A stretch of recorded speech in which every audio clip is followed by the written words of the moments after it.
राजगृह के पास एक छोटा सा गांव था। होली का त्योहार था। लोग रंग, गुलाल और हंसी खुशी में डूबे हुए थे। ढोल की थाप, गीतों की गूंज और बच्चों की खिलखिलाहट से पूरा वातावरण जीवंत था। लेकिन उसी गांव में एक व्यक्ति था, अंगुलीमाल जैसा क्रूर नहीं, परंतु क्रोध से भरा हुआ, जिसका नाम था सोमिल। सोमिल को होली पसंद नहीं थी। उसे लगता था कि लोग दिखावा करते हैं, प्रेम नहीं। वो हर साल लोगों से दूर रहता और दूसरों की खुशी देखकर चिढ़ जाता। महात्मा बुद्ध अपने शिष्यों के साथ उस गांव में आए। उनका शांत चेहरा और मधुर वाणी हर किसी को आकर्षित करती थी। गांव के लोग उनके दर्शन करने पहुंचे।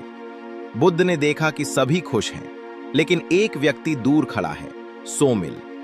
बुद्ध उसके पास गए और मुस्कुराकर बोले, तुम इस आनंद से दूर क्यों हो पुत्र?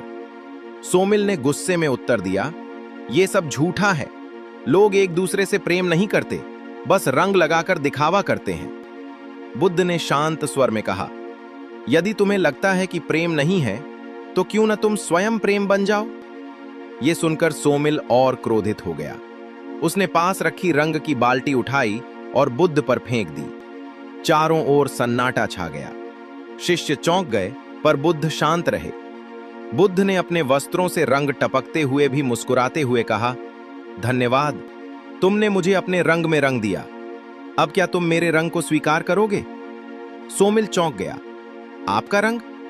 बुद्ध बोले, मेरा रंग है करुणा, क्षमा और प्रेम। परिवर्तन की शुरुआत उनकी बातों ने सोमिल के भीतर कुछ बदल दिया।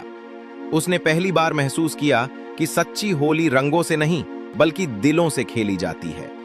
उसकी आंखों में आंसू आ गए। वो बुद्ध के चरणों में गिर पड़ा और बोला, मुझे क्षमा करें, मैंने आपको अपमानित किया। बुद्ध ने उसे उठाकर कहा, जिस दिन तुम अपने भीतर के क्रोध को जला दोगे, उसी दिन तुम्हारी सच्ची होली होगी। सच्ची होली उस दिन सोमिल ने पहली बार लोगों के साथ मिलकर होली खेली, लेकिन इस बार केवल रंगों से नहीं, बल्कि प्रेम से। उसने जिन लोगों से दुश्मनी रखी थी, उनसे माफी मांगी। गांव के लोग हैरान थे कि इतना क्रोधित व्यक्ति कैसे बदल गया। तब बुद्ध ने कहा, रंग तो एक दिन मिट जाते हैं, लेकिन प्रेम और करुणा का रंग जीवन भर रहता है। होली की रात आई। गांव के बीचों बीच होलिका दहन की तैयारी हो रही थी। लकड़ियों का बड़ा ढेर लगाया गया और लोग अपने अपने मन की बुराइयों को प्रतीकात्मक रूप से उस अग्नि में जलाने के लिए इकट्ठा हुए। सोमिल भी वहां आया, लेकिन इस बार उसके चेहरे पर क्रोध नहीं, बल्कि शांति थी। बुद्ध ने सभी को संबोधित करते हुए कहा, आज इस अग्नि में केवल लकड़ियां ही नहीं, बल्कि अपने अंदर के क्रोध, ईर्ष्या और अहंकार को भी अर्पित करो। यह सुनकर सोमिल आगे बढ़ा। उसने एक सूखी लकड़ी उठाई और बोला, यह मेरे पुराने स्वभाव का प्रतीक है, मेरा क्रोध, मेरी कटुता। उसने लकड़ी को अग्नि में डाल दिया। जैसे ही आग भड़की, उसके चेहरे पर एक अजीब सी हल्की मुस्कान आ गई, जैसे वो सच में अपने भीतर के अंधकार को जला रहा हो। करुणा की परीक्षा अगले दिन सुबह, जब रंगों की होली खेली जा रही थी, तभी एक घटना हुई। गांव के बाहर से कुछ शरारती युवक आए। उन्होंने जानबूझकर लोगों को धक्का देना शुरू किया, अपशब्द कहे और माहौल खराब करने लगे। पुराना सोमिल होता तो वो सबसे पहले गुस्से में आ जाता, लेकिन अब वो शांत खड़ा था। एक युवक ने उसे जोर से धक्का दिया और कहा, क्या हुआ, अब गुस्सा नहीं आता? सोमिल ने धीरे से उत्तर दिया, पहले आता था, लेकिन अब मैंने उसे जला दिया है। युवक हंसने लगे और उसे उकसाने लगे। तभी महात्मा बुद्ध वहां पहुंचे। बुद्ध ने उन युवकों से कहा, यदि कोई तुम्हें उपहार दे और तुम उसे स्वीकार न करो, तो वो उपहार किसके पास रहता है? युवकों ने उत्तर दिया, देने वाले के पास। बुद्ध मुस्कुराए, ठीक वैसे ही यदि कोई तुम्हें अपशब्द दे और तुम उसे स्वीकार न करो, तो वो अपशब्द उसी के पास रह जाते हैं। युवक चुप हो गए। उनके भीतर भी कुछ बदलने लगा।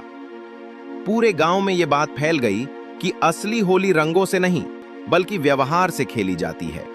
अब लोग एक दूसरे को रंग लगाने से पहले मुस्कुराकर कहते, मैं तुम्हें प्रेम और सम्मान का रंग देता हूं। बच्चे भी ये सीखने लगे कि किसी को चिढ़ाना या जबरदस्ती रंग लगाना सही नहीं है। सोमिल अब हर साल होली पर सबसे पहले लोगों के घर जाता लेकिन इस बार रंग लेकर नहीं, मिठास और नम्रता लेकर। कुछ दिनों बाद वही शरारती युवक फिर गांव आए, लेकिन इस बार उनके हाथों में रंग नहीं, फूल थे।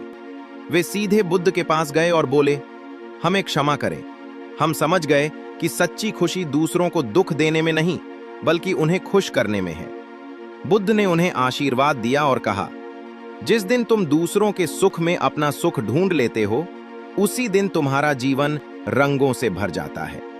समय बीतता गया, लेकिन उस साल की होली की कहानी दूर दूर तक फैल गई। लोग कहते थे, उस गांव में होली केवल एक दिन नहीं, बल्कि हर दिन खेली जाती है। और सच भी यही था, क्योंकि वहां के लोगों ने समझ लिया था कि गुलाल का रंग मिट जाता है, लेकिन प्रेम, करुणा और क्षमा का रंग कभी नहीं मिटता। सच्ची होली बाहर नहीं, हमारे भीतर जलती और खिलती है।